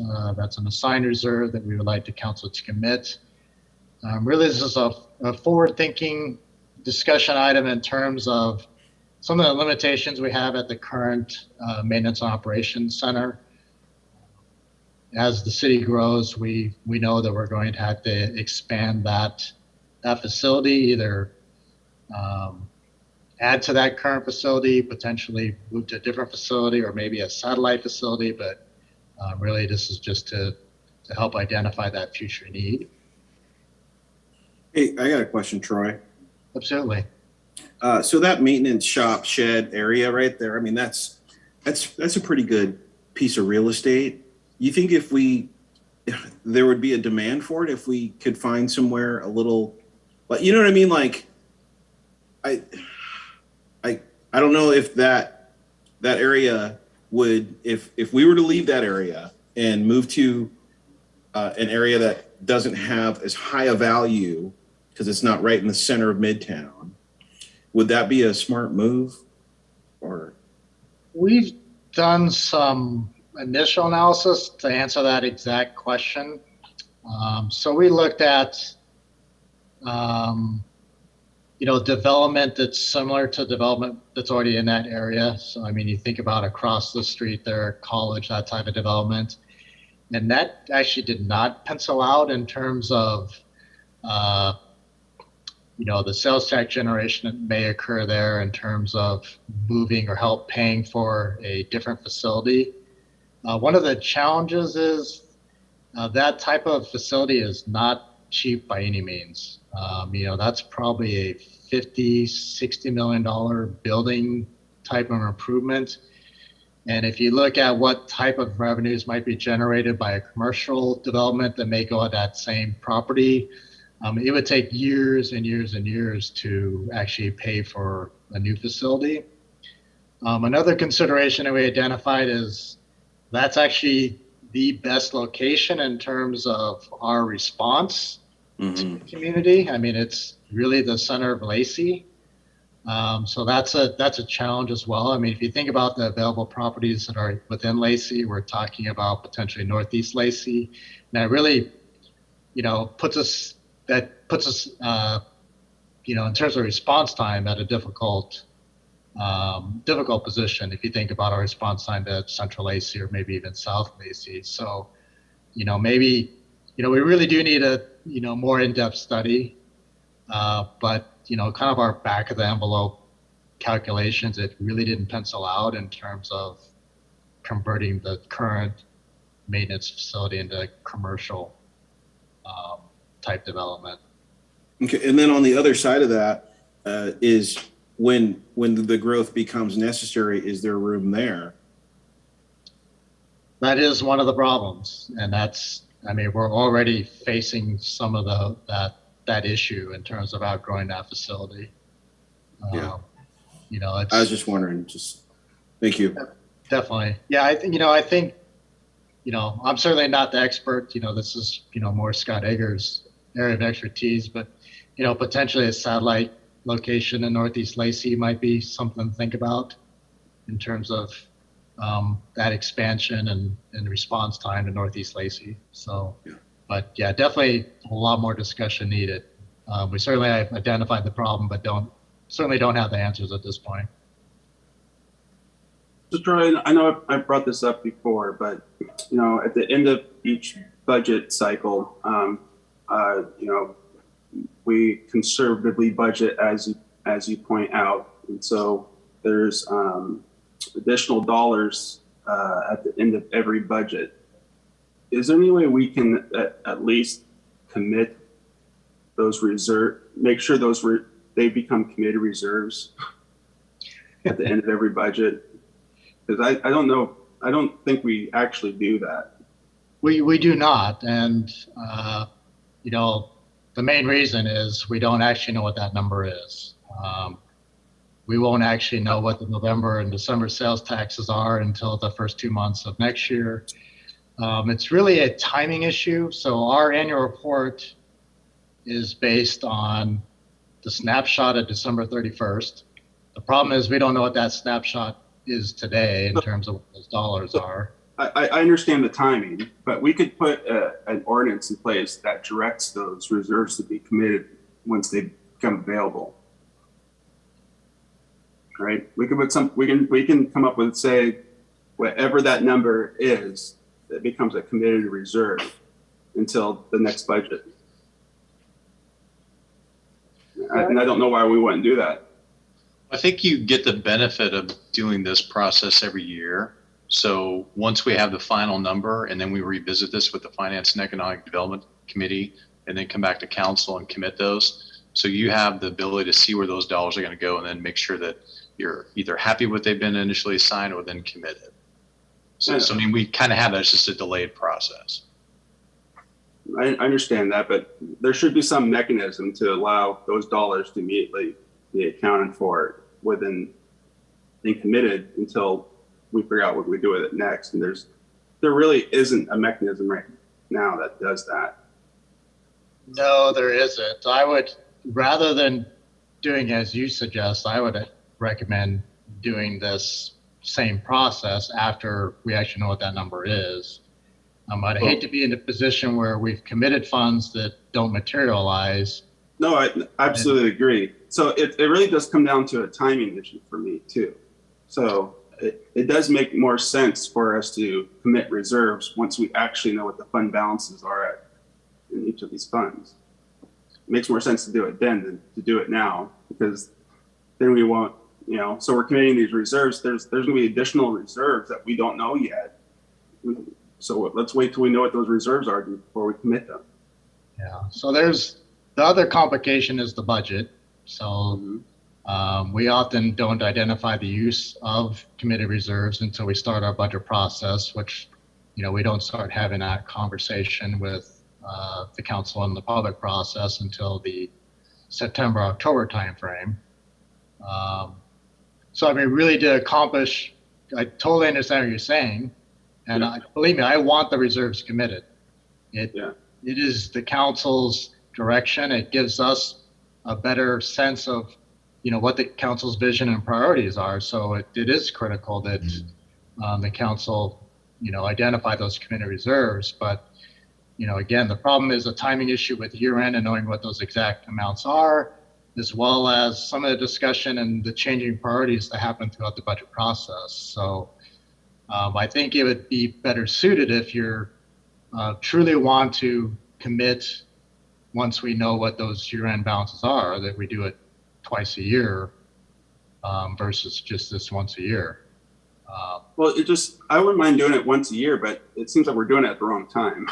You know, it seems like we should be doing it once you finalize the prior year's budget, and then we know exactly where each of the fund balances are at. And then we can take a look at all the reserves and commit them at that point. So we should be doing this in March, right? Well, we need to have for our financial statements, the council has to take action before the end of the year. So any action you were to take next year wouldn't apply to the 2021 reporting year. So that's the other timing issue that we're challenged with. So it's a weird timing for us to do that. So I mean, I guess we can do this now and then turn around. It'd just be nice, because I know that I ask the question all the time, right? And I know Councilor Greenstein does as well. It's like, okay, now where are we at after we closed out last year's budget? Because where we're at that point, that's when we should talk about reserve designations, because we know there's going to be additional funds. They've always been that way. And so where those funds then go is an important conversation. And I would also like to say, I've talked to the city manager about this, and he's I think in agreement. We have built up quite a reserve balance here. I mean, look at what we have, and we're going to add considerably more to that once we close out this year as well. We need to start figuring out what we're doing with these reserves, right? I mean, and start doing something with them instead of just sitting there doing nothing. Either that, we're our conservative approach to budgeting is all it's doing is just building up massive amounts of reserves, and that doesn't feel right either. So, Councilmember Greenstein? I was just going to add that if we wanted to change the cycle, change the timing, obviously we have to act before the end of the year, so we need to act on this. But couldn't we, starting next year, change it to where we did it in March, April after we had the final numbers to take the action for next year, so that it would be for next year, not for this year? Does that make sense? Or yeah, just change it from doing it this time of year to moving it to earlier in the year after we have the numbers. Obviously, we need to take action for this year, but starting with next year, we could actually do that if we wanted to, couldn't we? Sure. It's whether we're, you really have to evaluate whether we value what is the exact number, which would lend itself to taking action in the first, second quarter of the following year, versus what changes and what priorities the council might identify through the budget process. So if those priorities change, then we have to go back to the ordinance and recommit the funds. Yeah. So it's there's no good time other than doing it twice a year, really, to accomplish. 6 1/2. Yeah. There's probably no real benefit to taking it then. Yeah. Well, then, it's all about perspective. This is really a good problem to have. All things considered, we could be in a much worse situation than we are. But I am really impressed with how we're budgeting our money in this city. So, food for thought. Well, then, I guess that would be my recommendation. That let's go ahead and get this out of the way. I mean, this looks like a good good recommendation. But like I said, we've committed reserves for doing things, right? We're laying them all out. We're commit this for this, for this, for this. Well, then we need to spend those dollars for that too, instead of just continuing to build up these reserves. It just doesn't make any sense.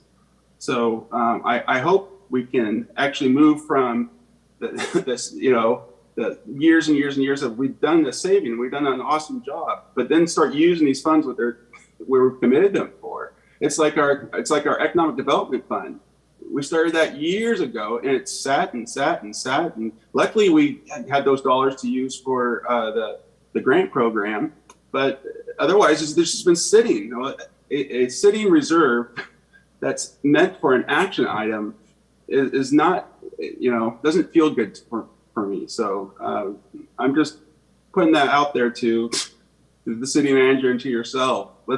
We've built up an amazing amount of reserves here. Let's use them for what they're intended to. So, is there any other discussion? Yeah, I was going to say we passed the budget tonight, and I'll bet you it changed already. It's usually how it goes. Okay, thank you, Troy. But, I also appreciate it. I know this will come forward. I also feel better having reserves, maybe in excess as to not having them. I know Troy sleeps better at night. If he was stressed out, he wouldn't sleep at all, and then we probably want to get the benefit, the maximum benefit out of him that we do get. So, no, I mean I'm very happy with our reserves, but I'm just saying there's a point where you build up too much reserves, and now it's like then you start questioning the budgeting process if that's all you're doing is building up reserves every single year, right? So there is a point. You build them up enough. Maybe you cut taxes somewhere, fees somewhere, since we're obviously collecting too much if we have too much reserves. That's exactly my case, right? So either we spend these dollars as they should be attended, or we are overcharging on the other side. That's my 2 cents. Yeah, anyway. Council, I'd argue we've done a great job with our reserve policies and budget policies, and we do have a number of initiatives that would, I think, address the issue about reserves. So I think 2022 should be a good year. That's what I'm and a lot of these funds, are different. Some are, apples because compared to oranges and can only be spent on certain stuff. So, I think there's a fine line, but we're doing pretty good. Well, for example, how long has the reserves been sitting around for the Gateway project, right? Since before I was on council. It's 12 years. So there's a classic example. Now, I know that project hasn't moved, but I'll get off my high horse here, but you understand where I'm coming from. Okay. You want to talk about the letter, Scott? I do. I'm going to have Rick Walk come in. The council received a petition from people that lived in the Mountain Home manufactured home park, and they requested a zone change. So I just want to have Rick walk you through that. We will submit that information to council, but there is a process that needs to be followed if that's going to be considered. So Rick, I'll hand that over to you. Yeah, and just as the real quick, I'm going to share my screen. And this is the petition that the council received from residents of the Mountain Greens Mobile Home Park. About 111 signatures signed it, requesting a redesignation of the Mountain Greens Mobile Home Park from low density residential to a designation that would establish it as a mobile home park zone. And we don't really have a district like that on our books that specifies a specific mobile home park zone. So with this petition coming in, they wanted to go before council. However, this will be constitute a comprehensive plan amendment and rezone. And so that will have to go through our long range planning process. And as all of you are aware, I've been through it at least a couple of times. It's an annual process. It starts off with a docketing step by December 31st of each year. Anybody that would like to request a comprehensive plan amendment can submit a docket request. Yes, Councilman Kunkel? Rick, you were sharing the petition that we received. It's not up on the screen anymore. Well, I took it down because I just wanted to show you that was the petition. We will email it out to all the council members tomorrow, so you will have a copy of it. But the main point of tonight was just to kind of iterate that this is not something the council can take direct action on. And what it goes through the docketing process, which that application deadline is at the end of the year on December 31st. We take all applicant initiated requests and then pull that together with our other state mandated or council priority work program items that the long range planning program and planning commission are working on for the next year. And we bring it all before the council at a joint meeting, which this year is going to be scheduled on January 27th. Joint meeting with the planning commission to talk about the work program, talk about department workloads, and then make a recommendation to the council for action on prioritizing a work program for 2022. And so with this petition, they're going to have to actually fill out some application materials and resubmit that under that docketing process. Ryan Andrews, our long range planning manager, has been talking with the Mountain Greens Mobile Home Park prior to this petition being submitted, and he will reach out to them again to help them through that process and to know what it is. One of the challenges with this type of request is as you have the residents of the mobile home park and the homeowners association board sign this petition for a site-specific rezone or compound amendment request. However, we would not be able to act on it unless the property owner themselves were aware and authorized that application. So that's one thing they're going to have to work out, is working with the actual ownership group of the mobile home park. If it's something that becomes a citywide issue and look at a citywide designation, then that in itself will be a very large project and could take a year to 2 years to work through, because there's a lot of issues we have to do in building groundwork and inventory, and then going through the policy analysis and including all those that have stakeholder interest into the topic, into some type of engagement process. So that is a pretty beefy process. We have to take a look at really what that would look like, so the council's informed of what that would be for resources. But again, the genesis of the request is this has come up in past years, but the genesis of the request is the concern that a mobile home park can be sold and converted to other uses, and what happens to the residents within that area. And that's going to be part of the discussion and discussion process and information. Is there are certain safeguards, if you could call them safeguards, in effect today, that there's like relocation assistance and other programs, but unfortunately those have always been traditionally underfunded. And so then it's going to be that discussion of what is a fair way to look at this type of issue when you have property ownership interests and tenant issues. So it is a tough topic. And but I just want to let the council to be aware that this did come in, and we will be working with them to submit the actual docket application. It may come before you before the joint work session in January. So we're happy to answer any questions. And with that, we'll also send out the information to you tomorrow. Questions?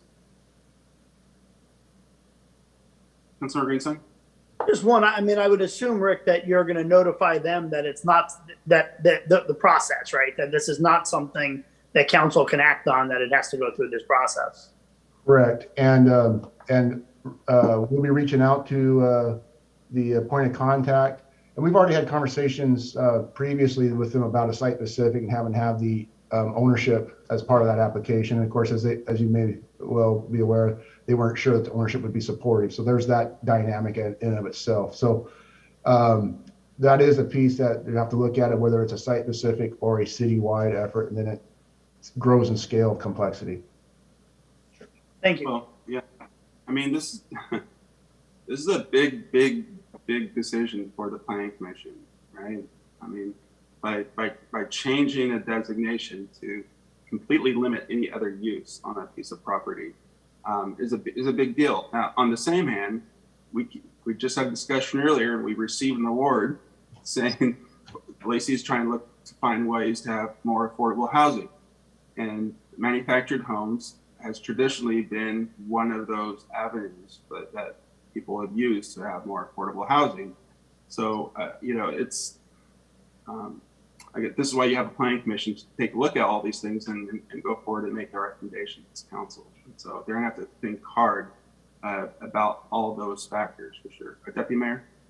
So I know that one of the tenants had contacted me, and that's why I said you need to talk to the city staff, because I can't deal with it particularly. But it's a huge mobile home park, and it would be, we have so few of those in our city that I hope they look at both the disadvantages and advantages of zoning change. So that's why we have a planning commission, for them to go through the public process of that, and they got to get it right. I mean, it's you got to go through the right process to get to, and we'll see what they come up with, and we'll come up, do it then. But we can't be directing them at this point. No, we can't. That's why. Councilmember Cox. Another factor there is there's a large senior population within that community, and I've been contacted as well by them, and so I would hope that we could get this, or help get this resolved. I believe it's all 55 plus. The whole community there, I believe, is all 55. And Councilmember Miller? Are we talking about the kind of man-home park where they pay space rent, or are we talking about they own individual parcels? What are we? They generally only own they would own the manufactured home, and then they lease the ground space, the plot that the home sits on. So it's not a subdivision. These are parks where it's a rental on the property, and then the individual owns their manufactured home. And so that's what gets the challenge is sometimes, especially very old mobile home parks, in theory could be moved, but they've been sitting there for so long that they cannot be moved. And so that creates the dilemma. And again, this is a very large, complex topic, because not every mobile home park is the same. And so you got to look at also, even living conditions. You have some very well run and maintained and active mobile home parks, and then there's others that are very, use the word challenging, just because of the nature. And so how do you balance those type of things for living conditions? And then going into this, this is not something necessarily that's automatically on our work program because we have quite a few council priorities coming out of policy decisions just this last year that's got to go into implementation mode, and we only have so many resources to be able to accomplish this. That's going to be the question for council is how do you balance priorities and new requests and how do we ferret that out? So that's one of the things that that's what I'm going to take a look at and figure out and have that part of your presentation at the joint work meeting. But let's obviously, I think looks like there is some unanimous consent to move this onto the Planning Commission for consideration. And trust me, I am very sympathetic. I couldn't imagine owning my home, owning the building of my home, but not owning the land. And at any moment, the landlord could possibly raise my rent and my land. And we've seen that complaints here in Lacey as well. It's like, geez, I've been here for 20 years, and all of a sudden the new owners of the land have just raised my prices way up, and I can't move my mobile home. So what do I'm stuck, right? Yeah. That is just a scary position to be in. It is, and that's also one of the reasons why that's an affordable home. Right. So, there's a regional challenge right now with that in our markets where we're seeing it in various 55 plus communities. Where they are raising the rates significantly everywhere you go. It is a concern. So absolutely. Absolutely. And I just want to be clear to clarify too, that tonight's discussion is not a discussion to put it on or give it to the Planning Commission to start working on it. This is just a discussion to let you be aware. That decision, whether this is added to the Planning Commission work program and Community Economic Development staff work program, will come in January at the joint work meeting, but we got to put together and let you know if we do this, what other priorities you want to get done are going to be dropped. So that's going to be the balance in terms of how we make this work and moving forward with the various types of topics and activities we have going on right now.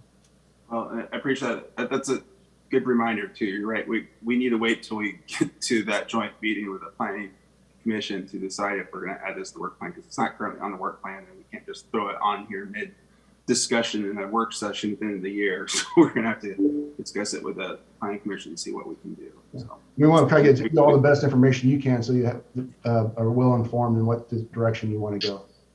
And so Rick, you're going to then respond and talk about the process to the letter. Yes. Yeah. The first step is they will have to get a valid application, because again, the way it's submitted now, we wouldn't really be able to act on it without the property owner consent. So we got to help them through that process of what is necessary. There's no way the property owner is going to consent. So, anyway, okay, well, that's done. But That's what I was about this a little bit more in my work session with the Planning Commission. Okay, thanks, guys.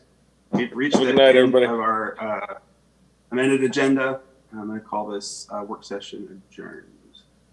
See ya. Good night, everyone. Scott, can you